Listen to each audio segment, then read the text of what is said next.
Hello everyone, Sarabe here with another quick video. For the next couple weeks we are looking at one of the most incredible superpowers we possess as human beings. It's an awesome ability. It's the power to create and destroy entire worlds. The power to alter reality and perception. The power to travel across time and space. The power to communicate beyond our lifetime. No, seriously, this is real and it's something we all have. We are looking at the power of storytelling. Storytelling plays a crucial role in almost every creative field, whether we are talking about video production, film, animation, podcasting, writing, or advertising.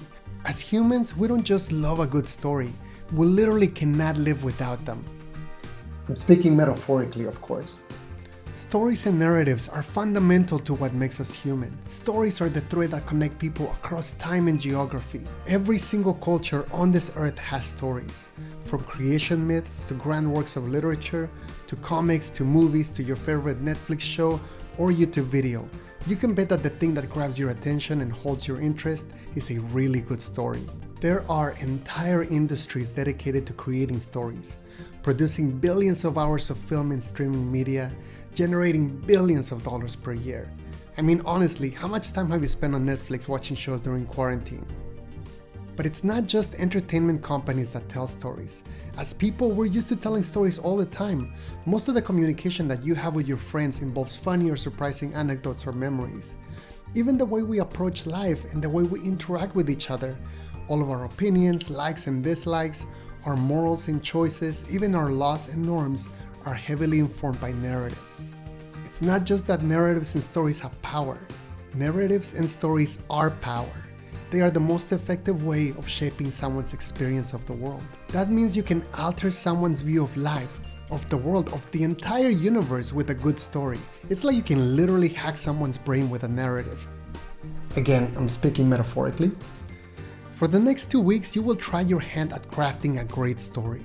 In order to do that, you will first learn about story beats and analyze the structure of popular movies to understand how conventional stories are put together. That means completing the story structure analysis PowerPoint, which is also linked in the description below. So that is your first task for this week. You will then start to come up with your own idea. You will develop a premise, a protagonist, an antagonist, and a central conflict for your own story. You will then create a story arc and plan your story structure using story beats. That means completing the storytelling project planning template. That is your second task this week, and you can find the link in the description below.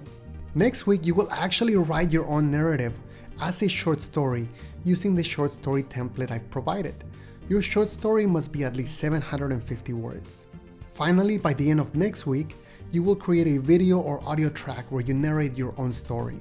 If this seems like a lot, remember that we are doing this work over the course of 2 weeks instead of 1. In the end, you should end up crafting a great story.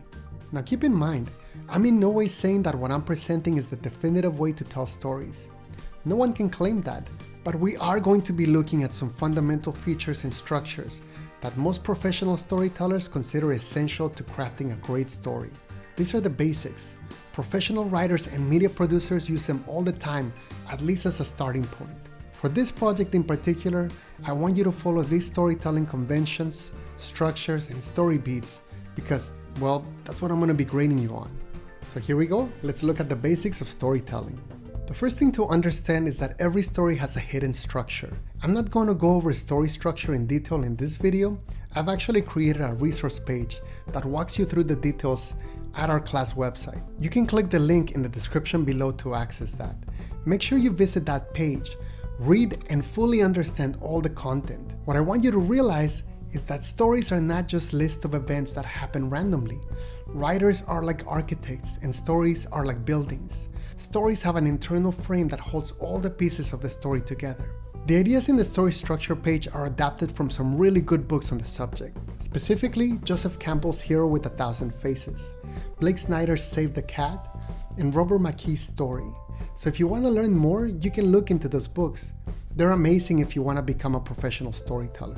Once you understand the basic structure of a story and you've completed your movie analysis PowerPoint, you are ready to start your own story. For next week's project, your completed story must have 6 fundamental elements. Let's look at those now. Your story needs to start with a good premise. For For this project, you will be sending your protagonist on a grand adventure. A premise is basically a one-sentence statement that answers the following questions. What makes the world of your story unique? Who is the protagonist or main character? Who or what is the antagonist standing in the way of the main character's goal? Think of it like a movie trailer, but for your story. You know, like, in a world threatened by an invisible virus, a young student must navigate high school while distance learning. Something like that, you get it. The premise of your story can be set in a realistic world. For example, a normal student trying to get through their day during quarantine, or it can be a complete fantasy. Some pilot trying to survive mining for precious minerals in strange worlds in outer space. That works. But the premise should sound original. This is where you have to get imaginative. Nobody enjoys a story they've already heard, so you have to make your premise interesting, or surprising, or mysterious, or weird. One thing you can do to come up with a strong premise is to write from what you know. Think of an experience that you've had that has been difficult or emotional or funny or strange, and then transform it, exaggerate it, or add other elements to make it weird and create an original premise.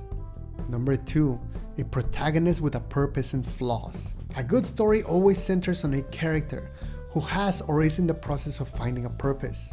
You want a character that wants something really bad and takes action and makes choices to get to that goal. The protagonist must solve a problem or overcome some adversity and must be motivated in some way. However, these characters must also have flaws. Perfect characters are pretty boring. Give your protagonist at least one major weakness or flaw, something that makes them get in trouble, that makes them way more relatable, and it helps move your plot forward. But hey, other than that, your protagonist can be anyone or anything. A girl, a boy, an old man, a woman. It doesn't even have to be human. A frog? Sure. An alien robot? Why not? Number 3, conflict. A good story always has conflict at its core. Conflict is something that your protagonist must face and overcome in order to get what he, she, or it wants. The conflict of the story might take many different forms. For example, a protagonist against himself, like a psychological or physical struggle. A protagonist against an adversary, like good guy versus bad guy. Against society, like fighting a government or an unjust social structure. Against the environment, like trying to survive a tornado, a flood, a virus, or other catastrophic events.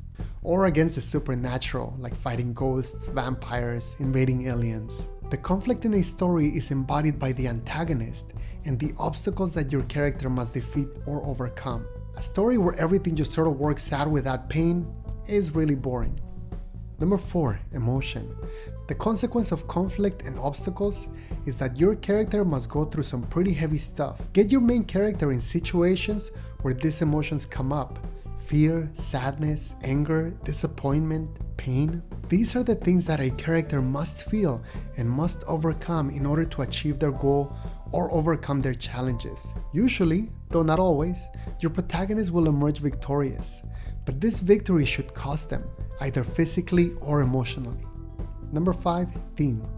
A theme is something important that the story is trying to tell us, something that might help us in our own lives. The theme is basically a truth that your character learns in the course of the story. It doesn't have to be preachy, but most stories have a point. They teach us something about being human. This theme can typically be boiled down to a single sentence, and the action and the resolution of the story build up to it. Number 6, show, don't tell. This is incredibly important when writing your story. You must allow the audience to experience the story through action, words, thoughts, senses, and feelings rather than through the author's exposition or description. So for example, don't tell me that the protagonist is good. Instead, describe the things they do that makes them a good person. Don't tell me that the bad person is bad. Instead, describe the cruel or horrible things that they do. You can find a longer list of examples in our class website. The point of this project is to get you to understand the importance and power of stories. I also want you to experience what it's like to create your own. In the end, I want you to tell me a good story. I want you to come up with a protagonist and send them on an epic adventure. I want you to make me care about your protagonist. I want you to create drama and give your character an epiphany. I want an epic showdown between your character and the antagonist. And I want your story to tell me something important, some truth about life, about love, about being human. More importantly, I want to find out what your imagination is capable of producing. I really can't wait to see what you'll come up with. That's all I have for today. Stay healthy and curious. Make something epic. This is Sarabia signing off.